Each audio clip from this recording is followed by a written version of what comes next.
የፊቼው ጊዮርጊስ ይከተላችሁ አሉ እናቷ። አሜን አለች ንጹህ በቀስታ ፊቷን ሳታዞር። በቃ ግቡ አለች ዋጋዬ የንጹህን ዞር ያለ ማለት ተመልክታ። በእናትሽ ነፂ በቃ ለማለት ሞከሪ። ሰለሞን ዝም ትላታለህ አለች ግራ ተጋብታ። ዞር ብለሽ ታያቸው እስኪ ነፂ አላት አብሯቸው ወደ አውቶቡስ ተራ የሚሄደው ወንድማቸው ሰለሞን። ምንም ሳትመልስ ዞር ብላ ተመለከተች። እናታቸውና ትናንሽ ልጆቹ በር ላይ እንደቆሙ ናቸው።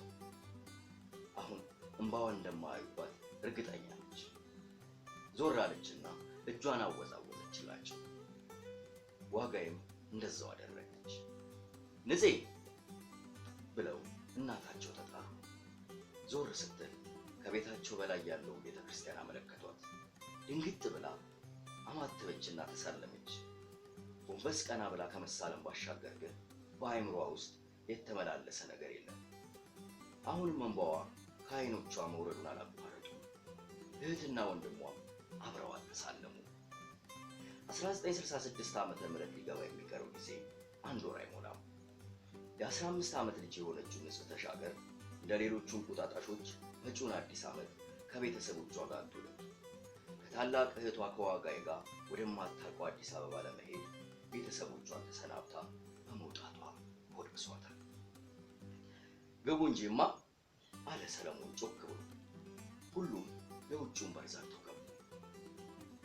ጥቂት ወረድ ብሎ ወደ ቀኝ በሚያስገባው መንገድ ላይ ሲደርሱ ንጹህ ቆም አለችና በዚህ በኩል እንሄዳለች። ሁለቱም ያለ ጥያቄ ተስማሙላት። ዛሬ በተቻለ መጠን እሷ ያለችውን ሁሉ እሺ ከማለት የተሻለ ነገር እንደማይኖር እህትና ወንድሟ ሳይነጋገሩ ተግባብተዋል። ሰላም ታዲያስ ኤፍ የድሙሎት እንግዲህ ለእናንተ ይጠቅማል ይበጃሉ ብለን የምናስባቸው ነገሮች ይዘንላችሁ ለመምጣት ሞቢል ተፈታተኛ እንገኛለን። እስከዛው ድረስ አንዳንድ የመጽሐፍ ጥቆሞችን የምናደርግበት ፕሮግራማችን ክፍል ነው። ዛሬ ይዘንላችሁ መጣ ነው ከዚህ በፊት ምርኮኛ በሚል ርዕስ የምናውቃትን ደራሲ ቆንጆ ብርሃን የእሷ ስራ የሆነው ያላረፉ ነቶች የሚሆን በጣም ነው ሊጠቅሟችሁ ወደድ ነው። እንግዲህ በጣም ነገሮች እና ጥሩ ነገሮች ያሉበት ቆንጆ መጽሐፍ ነው። ይህ መጽሐፍ ገዝታችሁ ታነበቡ እናደርጋለን። በውስጡ የተለያዩ ነገሮችን ያስተምራል። ከዚህ በፊት ደራሲዋ ምርኮኛ የሚል መጽሐፍ ያቀረበች ሲሆን በውስጡ የዛን ጊዜ የነበረውን ህይወት አስተዳደር ወደታ ማህበራዊ ህይወት የሚዳስስ የሚያስጨምር ሲሆን ጥሩ ጊዜ የነበረው ነው። ለዛ ነው ምስል መስጠት ቻለ ተመላሽ የሚችለው። አሁን ደግሞ በድጋሚ አጋጣሚ ያስገኝበት ነው። በድጋሚ ያላረፈች መጽሐፍ በፊት ጊዜያቶች በፊት ለአንባቢ ያፍታለች። መጽሐፍ በጣም ጥሩ ቆንጆ መጽሐፍ ነው። ዘሩ ተገዝታችሁ ታላችሁ ያስባለው ለአንባባችሁ ሲጨርሱ ላይክ ኮመንት በማድረግ አስተያየታችሁ ይቻላችሁ ራሷ እናደርሳለን ማለት ነው።